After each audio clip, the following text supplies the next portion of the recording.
Bismillahirrahmanirrahim. Assalamu alaikum.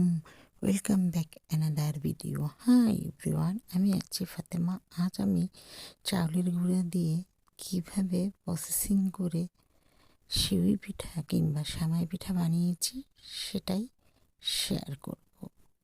অনেক মজাদার এই পিঠা, দেখতে থাকো, এনজয় করো।